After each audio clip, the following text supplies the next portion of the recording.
Hello, this is Introduction to Counseling, and we're going to be talking today about therapeutic listening and attending skills and philosophy, and this is part one.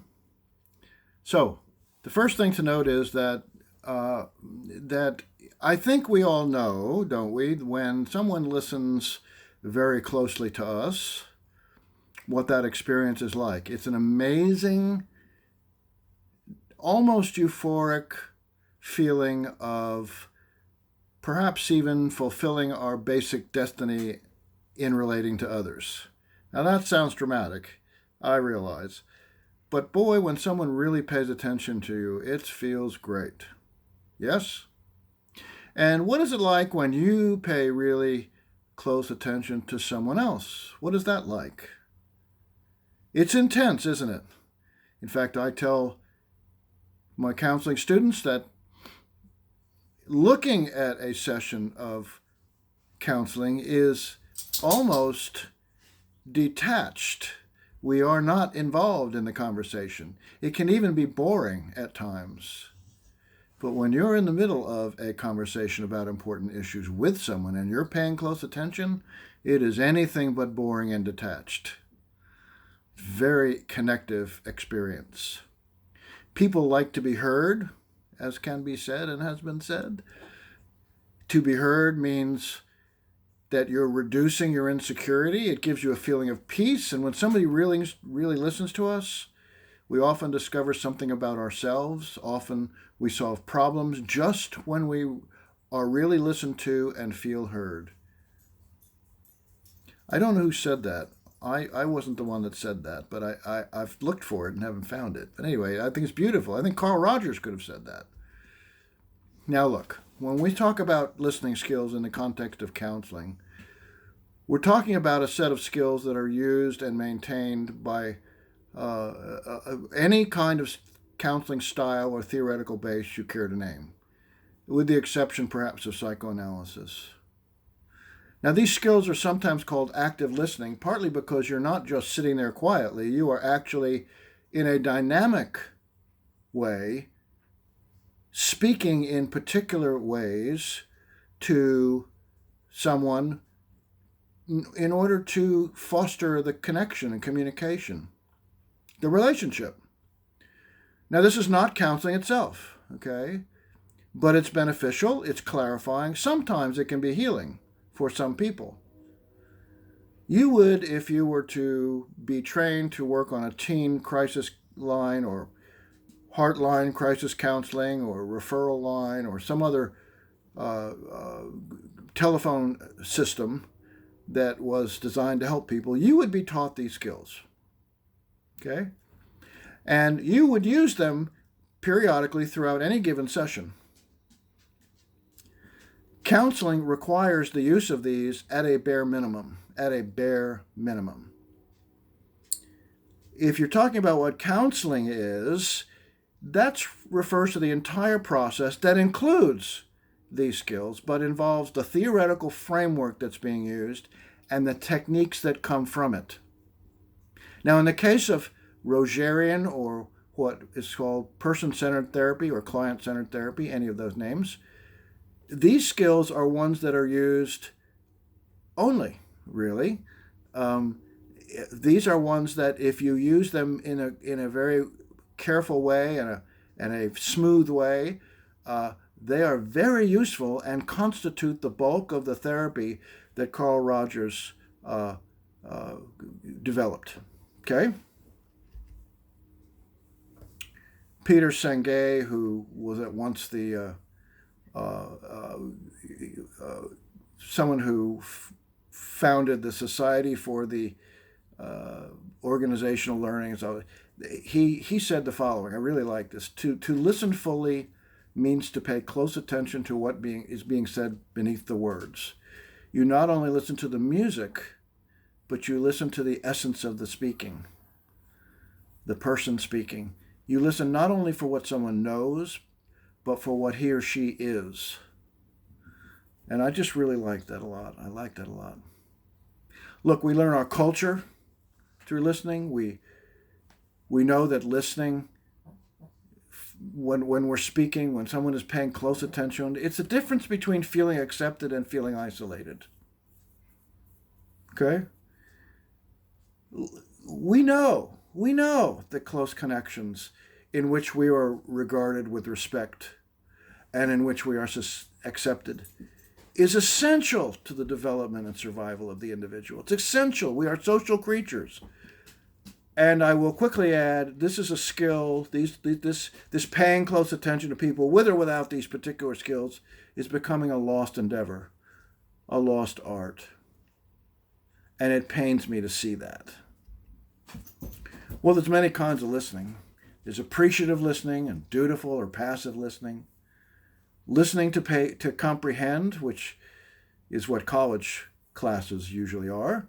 There's combative or competitive listening, what a lot of Americans use, much to the chagrin of those coming here from other countries' first experience. And then this active therapeutic listening. Okay? Combative and therapeutic listening, which is really the most common form of listening in the States, on average, on the streets, okay? It's not really listening.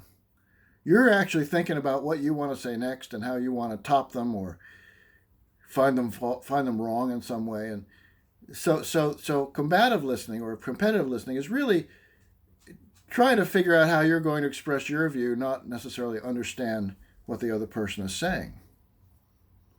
Okay? Now, active or therapeutic listening is actually quite powerful. It means listening to the other person and then communicating to them that we're interested in what they have to say, and then lastly, using some of these skills to communicate that you actually understood what they said. Okay? So, here are some things you need to keep in mind. You want to set the stage for active listening or therapeutic listening. You want the client to relax. You want to relax. You want them to be centered. You want to be centered. You want them to explain things in their own way. Let them know that you're interested. Face them. Have an open posture. Maintain eye contact. Okay? Remove distractions. Stop what you're doing. Make sure your phone is turned off. Never, ever answer your phone in a session.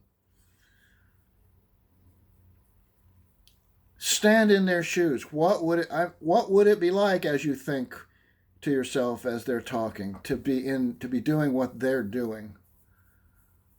Don't let your own emotions and your own motives and your own values get in the way, but you don't forget them either. Okay? You don't want to disagree or criticize or argue. Not a good way to do counseling.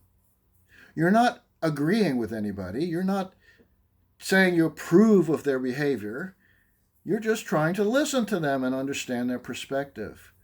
You can ask questions to clarify, or you can encourage them to say more things or to give an example. That's perfectly fine, and that's appropriate.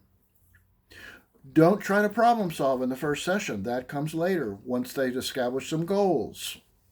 Now, the only exception to that might be that there's an emergency going on, and they have to make a quick decision, and you can help them move through it rather rapidly, but ordinarily we would never want to do that. It is the listener that holds the most power in a conversation. You have a lot of power in that room.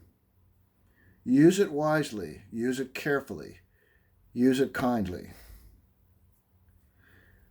You also know that there are a lot of irritating things people can do. Interrupting, looking not at the person but elsewhere, rushing them, finishing their sentences, getting ahead of them, being distracted, not responding to requests, topping their story, forgetting what you talked about the last time. You'll have notes to look at if you want to look at that before a session. And asking about too many questions about too many details. That's not helpful. Okay? So you don't want to be stressed or worried. You want to be able to pull back from that. If you have things going on, and most people do of one degree or another, you pull back away from that and set it aside.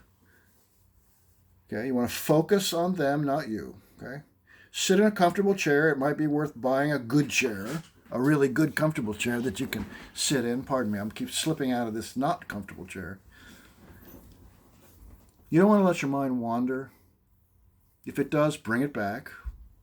And you don't want to judge them. You don't want to offer a judgment of their behavior. So let's talk about particular skills.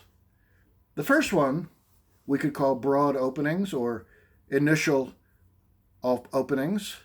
And these are just general statements or questions that begin a session. What brings you in to see me today? Where would you like to begin? What are you thinking about right now? I understand some things are upsetting you. Can you tell me what that is? I'd like to hear what's happening with you. Yeah? Now, you can use broad openings in different ways. So if it's an initial client, you can say, after you give them the paperwork and so on, they fill that out, and you give them a consent form, and you explain the consent form. Then you just say, well, I want to be quiet for a while and let you tell me what brings you in to talk to me. That's a great way to offer a broad opening to start with, yes? Or you can do it each week. Say something like, how has the last week been? What would you like to start with today? Okay, those are all broad openings. Then the next skill is called suggesting collaboration. So these are building a team questions or statements. Okay, so things like, let's see if we can figure out some of the ways you can approach this problem. Let's work through what you're feeling right now. I'm really willing to work with you on some of the solutions that you might come up with. I'd like to explore with you what's happening with you right now. Would that be okay? Now, those are suggesting collaborations. It's a we concept. Yeah. And then one that you probably know very well, and it's called nominal encouragement, sometimes called minimal encouragement. And it's just verbal and nonverbal short things that you'll say, minimal things, hence the name nominal or minimal, that encourage them to keep going. It's not a proof that you understand anything, it's just to keep going. So you might say, I see, right, sure, yeah, wow, really, yes, I see, leaning forward, those kinds of things.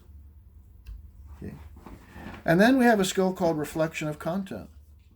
And reflection of content means restating what they're telling you in your own words. And what that means is you just proved that you understood what they said. Not just what they said, but you understood what they said. Because you have to change it in your head, so that means you must have understood it. So if someone said, I went home and made pasta for me and my boyfriend last night, and a reflection of content, which is not the feelings, but the situation itself, the facts of their situation. A reflection of content to that may be, you made dinner for the two of you. You made dinner last night. Would be enough. You see? Now, you don't want to parrot back things. You want to put things in your own words. You don't want to just say what they said. So if someone says, I've got so many things going on right now, I don't know where to start. You could say, you're not sure what we should begin with. Or, there's a lot going on.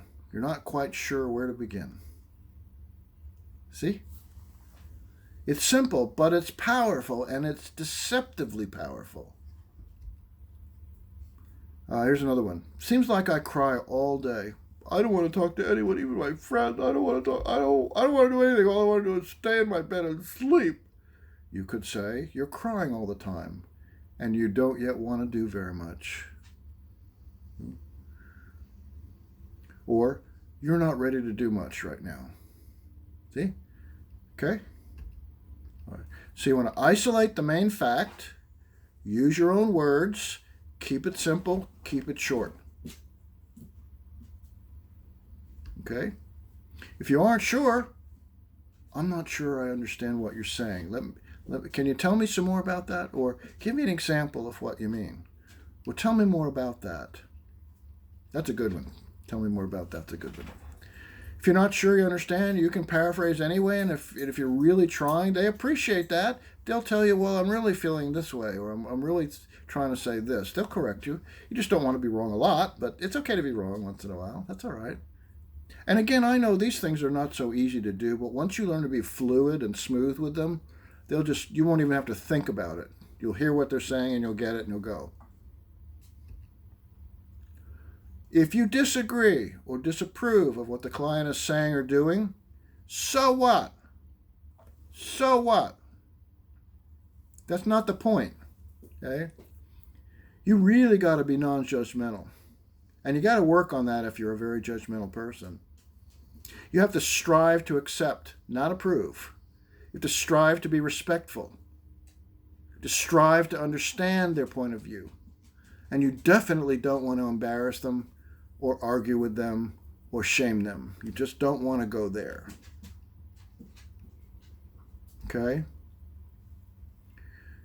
The next skill in part 2 will be reflection of feeling, coming up.